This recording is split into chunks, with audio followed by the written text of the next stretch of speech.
শশা আছে নি কাকু? নাই না, শশা নাই।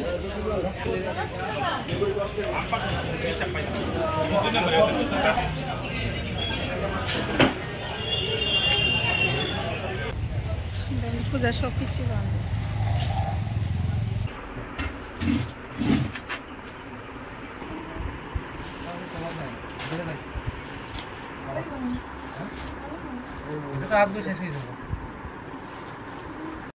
দেখো আমার চুলের অবস্থা কি দিকে জানে, ভয়ে কি করতেছে। দেখো কি কি শুনো, কি কি আনছি আন্টি, ভয় লাগতেছে তো। কিসে? মা মেকু আনছি গো।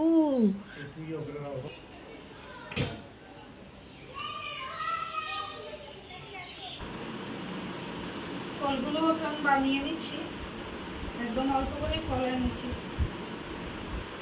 ভেবেছিলাম একটু তাড়াতাড়ি পূজাটা দেবো, হলো না, দেরি হয়ে গেল।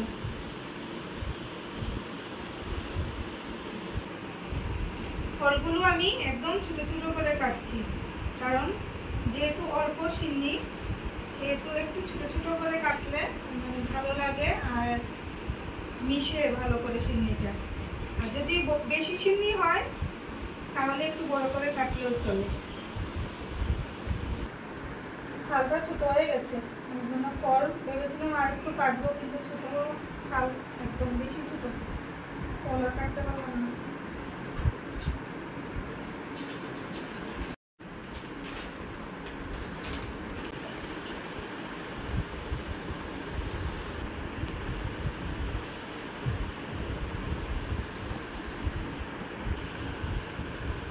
আমি কিভাবে সিন্নি বানাই আরেকদিন তো শেয়ার করেছি, তাই আর শেয়ার করলাম না, আজকে অল্প করে শেয়ার করছি।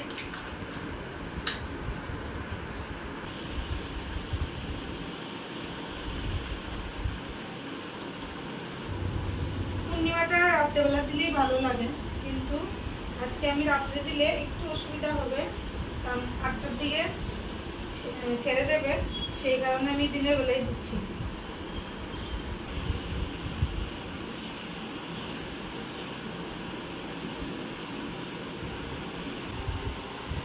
গুরুদেবকে সাদা ফুল দিলে ভালো লাগে, আর জবা ফুল পাইনি আমি, না হলে জবা ফুলও দিতাম। একটাও জবা ফুল নেই, লাল ছাড়া অন্য কালারের জবা ফুল খুঁজেছি, একটাও নেই।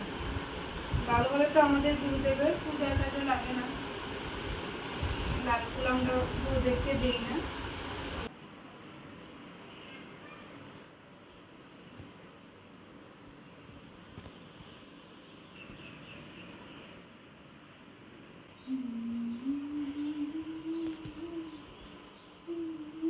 সত্য সত্যপীর সর্বসিদ্ধি দাতা, বাঞ্ছাবর বাঞ্ছিলে বনিলে কত কথা, রসাল রসিক প্রিয়।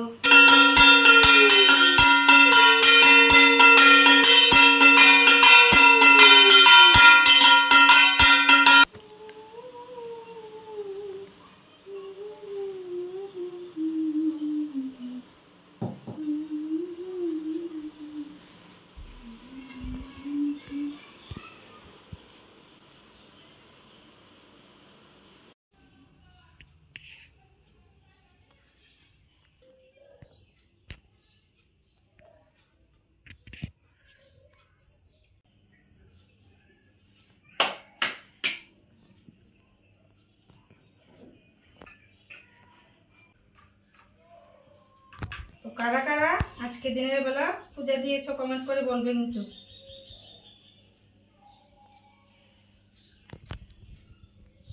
আর আমার ভিডিওটা যদি ভালো লেগে থাকে লাইক কমেন্ট শেয়ার করে দিবে। অনেক কষ্ট করে ভিডিও বানাই, একটু তোমরা কষ্ট করে দেখবে কিন্তু।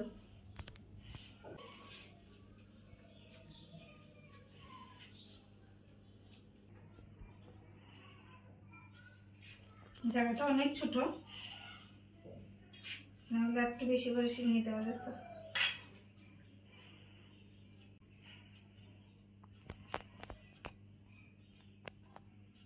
নেক্সট ভিডিওতে তোমাদের সাথে আবার দেখা হবে।